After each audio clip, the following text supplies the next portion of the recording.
সহযোগিতা এবং ভালোবাসা। এই প্রসঙ্গে আমি আমার সরকারের পক্ষ থেকে একটি স্পষ্ট আশ্বাস দিতে চাই, আমাদের সশস্ত্র বাহিনী কোনো ব্যক্তি, গোষ্ঠী বা রাজনৈতিক দলের নয়। এটি বাংলাদেশের জনগণের আস্থার প্রতীক এবং রাষ্ট্রের সার্বভৌমত্বের অতন্ত্র প্রহরী। জুলাই বিপ্লব আমাদেরকে নতুন করে শিখিয়েছে, দলীয় স্বার্থের ঊর্ধ্বে উঠে রাষ্ট্রের সংবিধান এবং জনগণের আকাঙ্ক্ষা ধারণ করাই সশস্ত্র বাহিনীর আসল পরিচয়। জুলাইয়ের সেই উত্তাল দিনগুলোতে আমরা যখন দেখেছি, যখন রাষ্ট্র তার ভিত্তি হারিয়ে ফেলেছিল, কোনো রাজনৈতিক শক্তির নির্দেশে নয়, বরং মানবিক এবং জাতীয় দায়বদ্ধতা থেকেই আমাদের সশস্ত্র বাহিনী সাধারণ মানুষের পক্ষে দাঁড়িয়েছিল। আজ আমরা এই অনুষ্ঠানে দাঁড়িয়ে দায়িত্বহীনভাবে ঘোষণা করতে পারি, ভবিষ্যৎ আমাদের সশস্ত্র বাহিনীকে কোনো দলীয় সংকীর্ণ রাজনৈতিক হাতিয়ার হিসেবে ব্যবহার করতে দেওয়া হবে না। জুলাইয়ের সেই ত্যাগ এবং সাহসের শিক্ষা আমাদের এই অঙ্গীকারকে আরও সুদৃঢ় করেছে। বাহিনীর প্রতিটি সদস্যের আনুগত্য কেবল বাংলাদেশের সংবিধান এবং এই রাষ্ট্রের প্রতি থাকবে, সেটা আমরা নিশ্চিত করতে চাই। জুলাই যোদ্ধাদের রক্তক্ষয়ী সংগ্রামের মূল লক্ষ্য ছিল একটি বৈষম্যহীন ও ন্যায় রাষ্ট্র প্রতিষ্ঠা করা। সেই একই লক্ষ্যকে সামনে রেখে অরাজনৈতিক ও পেশাদার শক্তি হিসাবে সশস্ত্র বাহিনী সর্বদা রাষ্ট্রের অভিভাবক হিসেবে জনগণের পাশে থাকবে। এই নিরপেক্ষতা বজায় রাখাই হবে জুলাই শহীদ ও যোদ্ধাদের প্রতি আমাদের শ্রেষ্ঠ সম্মান। জুলাইয়ের চেতনা আমাদের শেখায় ঐক্য, এবং সেটাই সবচেয়ে জরুরি একটা জাতিকে এবং রাষ্ট্রকে বিনির্মাণের জন্য। সংকটের সময় বিভক্তি আমরা দেখেছি ইতিপূর্বে, যখনই আমরা বিভক্ত হয়েছি তখনই আধিপত্যবাদ শক্তি আমাদের উপরে ঝাঁপিয়ে পড়েছে। সুতরাং আমরা ঐক্যবদ্ধভাবে বিজয়ী জাতি হতে চাই। কোনো সেবাদাস কিংবা কোনো আধিপত্যবাদ শক্তির কাছে আমরা আমাদের মাথা নত করব না। বাংলাদেশের ইতিহাস অনেকাংশে বিবাদ এবং ঐক্যের সংগ্রামের ইতিহাস। দীর্ঘদিন ধরে রাজনৈতিক বিভাজন এবং অবিশ্বাসের বাষ্প আমাদের জাতীয় জীবনে ছড়িয়েছিল, যার ফলে জাতীয় স্বার্থ অনেক সময় ব্যক্তিগত বা গোষ্ঠী স্বার্থের কাছে পরাজিত হয়েছে। কিন্তু জুলাই আমাদেরকে স্পষ্ট করে জানিয়ে দিয়েছে, যখন ছাত্র জনতা, পেশাজীবী, কৃষক, শ্রমিক এবং সশস্ত্র বাহিনীর সদস্যরা এক সূত্রে বাধা পড়ে, তখন কোনো শক্তি বাংলাদেশকে থামিয়ে রাখতে পারে না।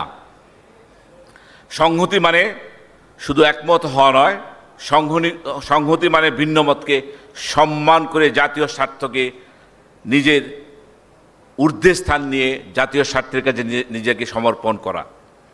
মত, পথ বা বিশ্বাসে ভিন্নতা থাকতে পারে আমাদের, গণতান্ত্রিক সমাজে এটাই স্বাভাবিক।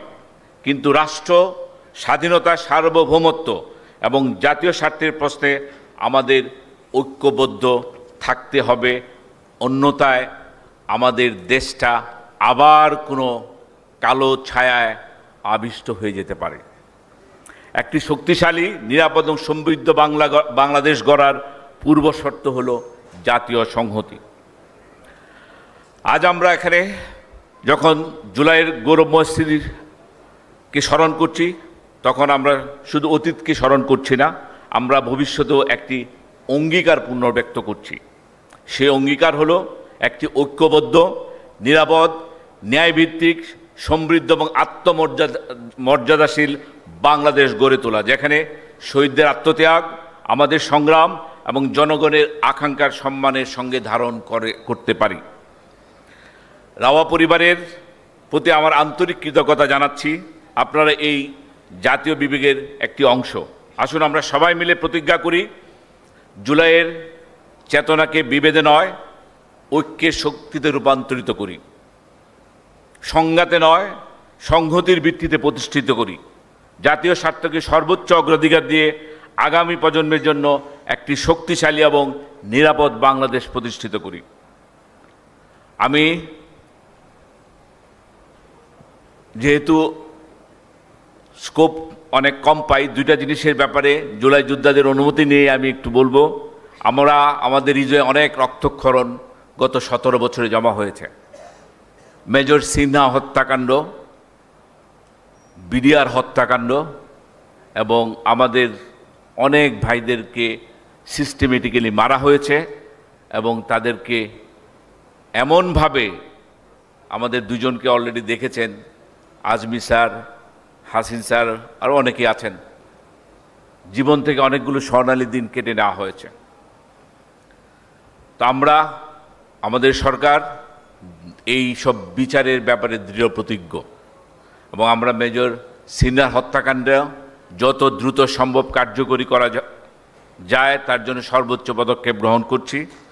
এবং বিডিআর কমিশন যেটা জেনারেল ফজলুল স্যারের নেতৃত্বে হয়েছে, সেটা অনেকগুলো দিক আছে, বাস্তবায়নের জন্য আমরা সর্বদাই চেষ্টা করে যাচ্ছি এবং আপনারা এর ফল খুব শীঘ্রই দেখতে পাবেন এবং আমি আশা করি এতে আপনাদের যে আকাঙ্ক্ষা সেটা আমরা পূরণ করতে সমর্থ হব। 17 বছরের জঞ্জাল, একটু সময় আমাদেরকে দিতে হবে এবং যখন ফেসিবাদ কোনো শক্তি কোনো রাষ্ট্রের উপরে ভর করে তখন তার অঙ্গ প্রত্যঙ্গগুলোকে এমনভাবে ভেঙে ফেলে যেটা জোড়া দিতে গেলেও সমস্যা, আবার নতুন করে বানাইতেও সমস্যা। আমরা এমন একটা পরিস্থিতির মধ্যে আছি। সো আমাদেরকে একটু সহায়তা করবেন, একটু সময় দিবেন। আমরা আপনাদেরকে কথা দিতে চাই, জুলাইয়ের যে আদর্শ, জুলাইয়ের যে চেতনা, আপনাদের যে আকাঙ্ক্ষা, সারা বাংলাদেশের মানুষের যে আকাঙ্ক্ষা, সেটা বাস্তবায়ন করার জন্যই মাননীয় প্রধানমন্ত্রী তারেক রহমান বাংলাদেশে নেতৃত্ব গ্রহণ করেছেন এবং যার জন্যই মনে হয় এই 2/3 মেজরিটি নিয়ে, ব্রুটাল মেজরিটি দিয়ে বাংলাদেশের মানুষ ওনাকে ক্ষমতায় পাঠিয়েছেন এবং উনি ওনার পিতা এবং মাতার মতোই বাংলাদেশের জন্য, বাংলাদেশের মানুষের জন্য, বাংলাদেশের মানুষের ভাগ্য উন্নয়নের জন্য অঙ্গীকারবদ্ধ। পরিশেষে জুলাইয়ের সকল শহীদের রুহের মাগফিরাত কামনা করছি, আহতদের দ্রুত এবং পূর্ণ সুস্থতা কামনা করছি এবং তাদের পরিবারের প্রতি আমি গভীর শ্রদ্ধা এবং কৃতজ্ঞতা জানাচ্ছি। বাংলাদেশ চিরজীবী হোক, জুলাইয়ের আত্মত্যাগ আমাদের প্রেরণা হয়ে থাকুক, জাতীয় সংহতি অটুট থাকুক।